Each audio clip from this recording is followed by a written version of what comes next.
Hello students, welcome to the session. I am Mr. M.H. Mota, Assistant Professor, Department of Civil Engineering. This session is on formwork for the construction. The outcome of this session. At the end of this session, you will be able to understand the use of formwork for the construction of buildings. You will be able to understand how the formwork is prepared, what is the procedure of erection of it, and how they are useful in the construction. So formwork is a sort of temporary construction provided for laying cast in situ concrete to a required shape. As we are aware, concrete is a plastic material and it gains the strength very fast, but initially it needs a support, and to have a proper shape it needs to poured into a certain mold or mold-like structure. That particular structure is provided with the help of formwork. It is also known as centering or shuttering in common language. This is a figure of one type of formwork used for the construction of column. The requirement of formwork, how the formwork should be. It should be strong enough to withstand all types of dead and live loads it is exposed to. Generally, the formwork is exposed to the dead load in the form of weight of material, while in the form of live load when the different workers are moving on it to form or to cast an element. It should be rigidly constructed and efficiently propped and braced so as to retain its shape without undue deflection. It should hold its proper shape, to which we expect to prepare a certain RCC or PCC element as such. So it needs to be propped and braced accordingly. The joint should be tight against any leakage of cement slurry or cement grout. If there are certain leaking joints remained in the formwork, then it will generally resulting in the escape of the cement slurry or cement paste and will result in a formation of the defective structure, or even in certain cases the honeycombed structure. It should be constructed or erected in such a manner that it may permit the removal of various parts in desired sequence without damaging the concrete. The material used as formwork should be cheap, it should be easily available and should be suited for reuse several times. It should not happen that it is getting damaged in very less amount of use, and every time one may not afford to have the different formworks to be used. It should set accurately to the desired line and levels and should have a plain surface. The former should be as light as possible. The material of formwork should not wrap or get distorted when exposed to sun, rain or water during the concrete. It should hold its own shape and size for the desired period of support. The different materials used for formwork are timber, plywood, steel, precast concrete and fiberglass in few cases. These materials once again can be used separately or in combination. We can have a combination of timber and plywood, or timber, plywood and steel, and so on. The type of material to be used for formwork depends upon the nature of construction and availability and cost of material. The timber formwork. Timber used for formwork should satisfy the following requirements. It should be well seasoned. A timber used should be well seasoned so as to retain its original shape and size. It should be easily workable with nails without splitting. It should be light in weight so that its handling becomes easier. It should be free from the defects like knots. For normal construction work where repeated use of shuttering is possible, the quantity of timber shuttering can be worked out on the assumption that One set of shuttering can be used for 10 to 12 times. The size of timber section for different components of formwork depends upon the span of slab or beam, floor to floor height, and center to center spacing of the centering supports. This is the schematic diagram of the wooden formwork used to cast the RCC pardi or RCC thin section like wall. It consists of sheeting, spreaders, shoe, bracing, the tie walls and strong backs. It even needs the vertical studs to keep it in position. This is the real life view of the timber formwork used to support the beams, where the vertical sections are nothing but the props. Next is plywood formwork. The cost of shuttering as compared to wooden, the plywood formwork is comparatively cheaper in certain cases because of the following consideration. It is possible to have perfectly plain and smooth surface. The surface obtained because of the use of plywood is much better and plain as compared to the surface obtained by the timber formwork. By use of large sail panels, it is possible to effect saving in the labor cost of fixing and dismantling.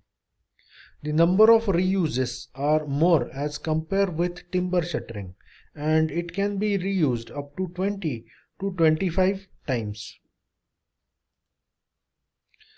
This is the schematic view of the formwork that has been constructed using the plywoods. This particular formwork is for the column where the 12 mm thick plywoods along with the wooden putty are been used to support or to cast the RCC column as such. This is the view of the structure or the formwork used to cast the columns along with the beams using the plywood formwork. Next is the steel formwork. This consists of panels fabricated out of thin steel plates stiffened along the edges by small steel angles. The different units can be held together by two or more clits or bolts provided along each edge, and the shuttering can be assembled by kept in alignment by use of horizontal or vertical centering of timber or steel. The panels can be fabricated in large numbers in any desired modular shape or size in case of steel formwork.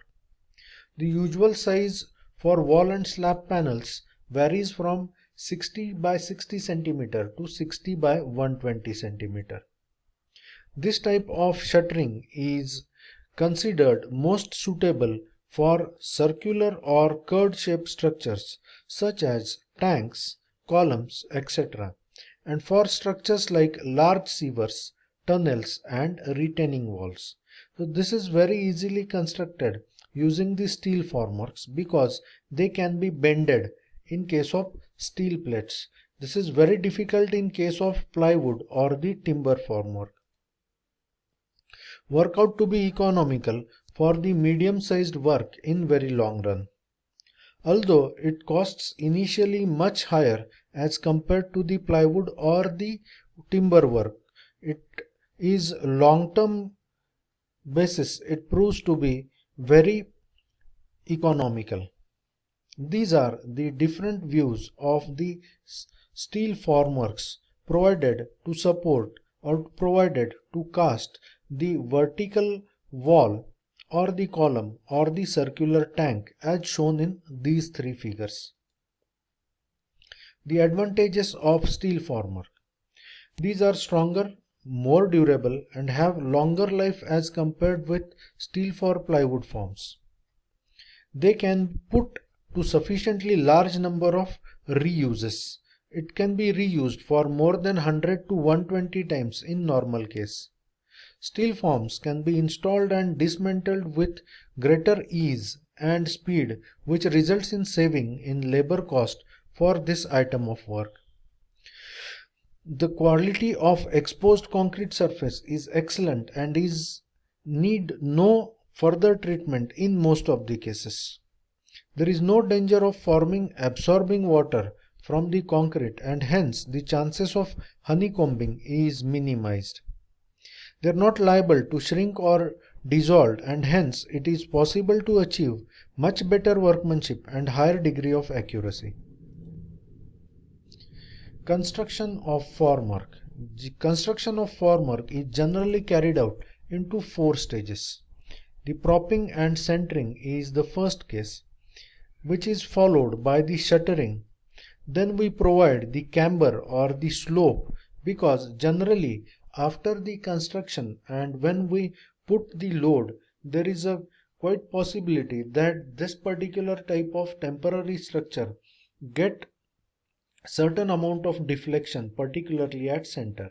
So when we erect the formwork, generally at center the camber has been provided, or in other words the central part is kept slightly above the expected finished level, so that after the loading it may settle down to the required level. Last is cleaning and surface treatment. These are the views of different formworks for beams and slabs, or the formwork which is used in case of the RCC walls or Pardi walls.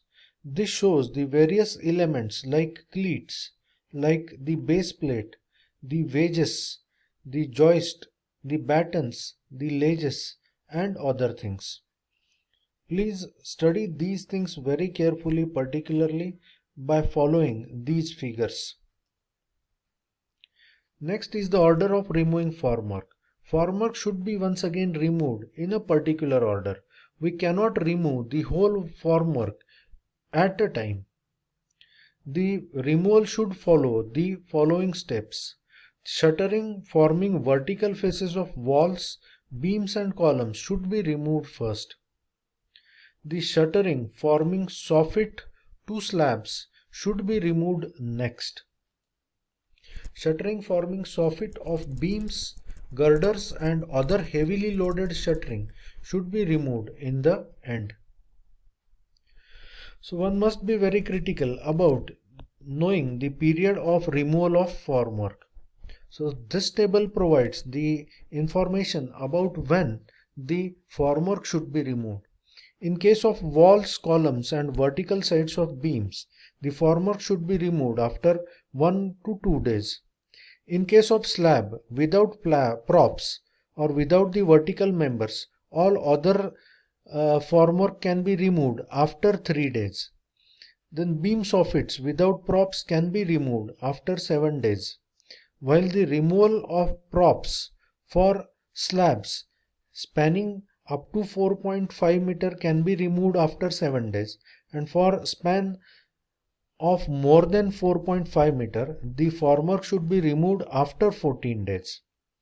The props to beams and arches for the span up to 6 meters should be kept for 14 days and removed only after this period, while for the beams and arches having a span above 6 meters should kept at its place for at least 21 days. These are the various figures of the formworks used to support different materials or different casting of the RCC elements. This is the formwork required to support and cast the RCC stair. This is the pictorial view of the combined footing. So that's it for this session. Thank you for your patience learning, and don't forget to like, comment, subscribe and share this with all budding civil engineers. Thank you.